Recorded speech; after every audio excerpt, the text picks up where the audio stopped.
Hello, I remain Mrs. Omonigo Angela Israel, and I'm the course facilitator for GNS103.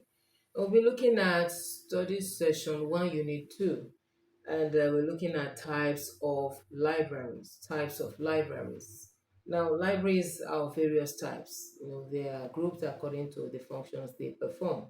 So, I want to look at academic libraries. Academic libraries are established in educational institutions such as the universities, as we know them, colleges of education, the polytechnics, the monotechnics, and some other research institutes. And what do they do? They provide information resources for students, faculty members, and researchers.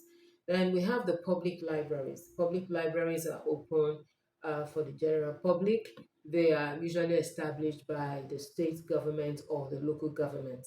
And they try as much as possible to ensure that they provide information resources to meet the needs of every community dweller. So, which means students can go to the public libraries, artisans can go there, to the public libraries, businessmen can go there, and even researchers can go there. So, which means that the collections in the public library is expected to meet the needs of everybody in the society. The school libraries are located in primary schools, nursery schools, and secondary schools, and they are there to support the educational needs of students and teachers. They also provide resources that will promote literacy and help children to know how to make the best use of their pastimes, especially during break periods.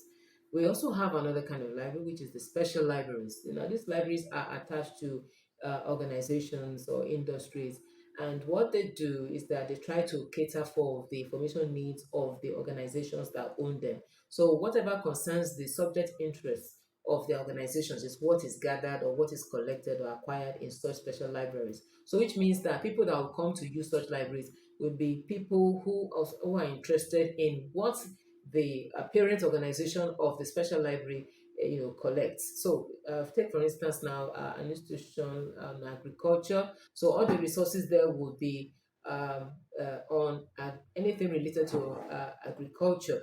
If it's on business, then it will be on business.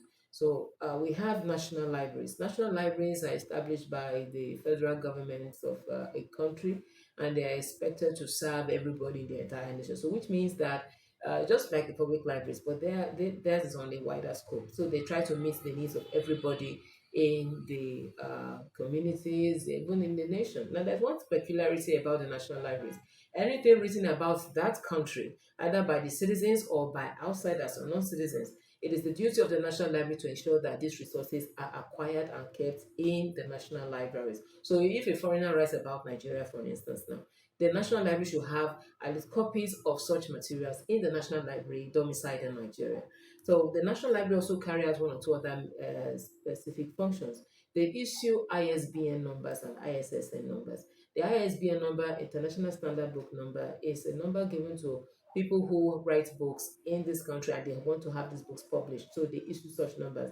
The International Standard Serial Number is a number given for to journals for those who maybe researchers or big publishing outfits, and they've written things that they feel that okay will interest the academic communities and even newspapers. Numbers of such, they are actually identification numbers. So it is the duty of the National Library to issue out these numbers. Then they also carry out supervisory roles on all the other libraries in the country. The national libraries are always known as the apex libraries. Digital library. Now, this is a library that provides electronic resources and they are usually accessible electronically. So they consist of digitized versions of print materials, and research databases and even digital archives. So these libraries provide remote access to resources, especially not limited to a space. So which means that digital libraries can even be accessed outside of a confined space. The virtual library is known as a library without walls. That's the general name we call it, especially among librarians. So this is made possible because you can access, a vast amount of information from wherever you are, from the comfort of your bedroom, from the classroom, anywhere. What you just need to have is telecommunication network that will allow you access such information. So the virtual library is inside, can be inside the library, can be in your house, can be anywhere. So it's expected that such libraries should make study scholarship easy, particularly for our students.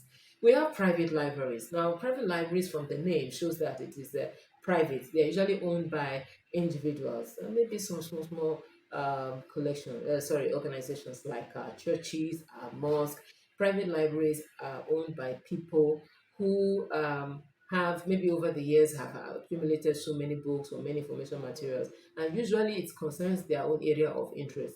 Maybe for somebody who's a historian, what would be in his collections would be on history. He would just That's what he would just love to acquire. So the private libraries are owned by individuals. There was a man some years back, his name was Herbert Macaulay. He was a prominent Nigerian who had an appreciable collection of books. And by the time he died in 1945, his library was already having a volume number of about 18,000. He had about 18,000 volumes of books in his library. And by the time he died, it was bought by the Nigerian government. And then, of course, that one started off a library at that time. So private libraries are good. And we have some people who will decide at the point, or maybe before they die, decide to bequeath their information materials or their resources, their personal collections to other libraries. Are there factors affecting efficient library service delivery? Yes. Some of them include funding. Funding has a way of affecting the way libraries work. Of course, we need money to buy information materials. As long as the library can afford these materials, then the collections will be robust. We also have technological advances. Now, this can actually affect the efficient delivery of library services. From time to time, technology evolves. There is always a new side to new ways of doing things, and so the library needs to be very technologically advanced so as to ensure that they meet up with the trending ways of disseminating information.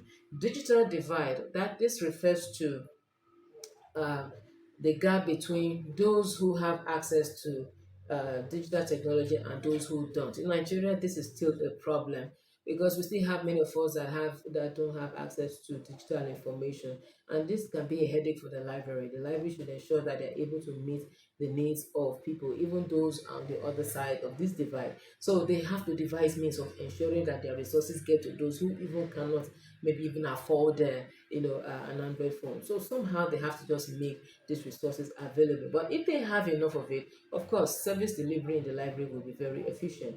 Now we also have the changing needs of and expectations of users. Users can come today say they want this, and that some other times maybe dependent on what is happening around, they may say no, they don't want this anymore. So the library now would always be on the run, let's say on the move, in trying to ensure that they keep meeting the needs of the patrons. Now, copyright and licensing issues can also be a very major factor because the library must ensure that, especially now in this digital age, where they have to always access, digital resources, electronic resources, they must be sure that they are not violating copyright rules or copyright regulations, while they at the same time try to ensure that they provide information resources for their patrons. Now, preservation and conservation. This can be a challenge.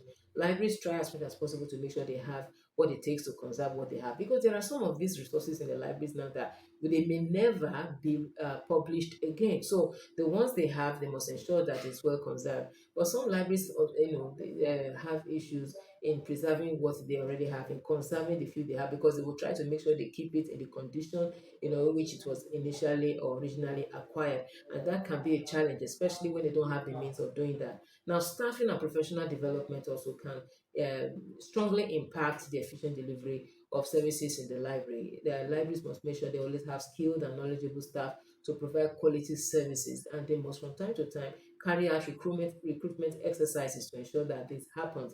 Where they don't have enough professionals that can, it can hinder, the effective delivery of library services. Now, accessibility and inclusivity. Now, this it should not have been an issue, but we know that not everybody can access the library, especially if the library is not centrally located. So the library must ensure that they must always, have a way of reaching out to people who may be remotely, related or located, or let's say, not living so near the library. So this can, and sometimes it can be a challenge. So if they have the means of going extending their services to remote villages or those living in the suburbs, beautiful. So they must ensure that they get everybody involved, in what it is they do, so that patrons, can come around, and the library resources will be well used. Now, this ends the second unit in studies session one. Thank you.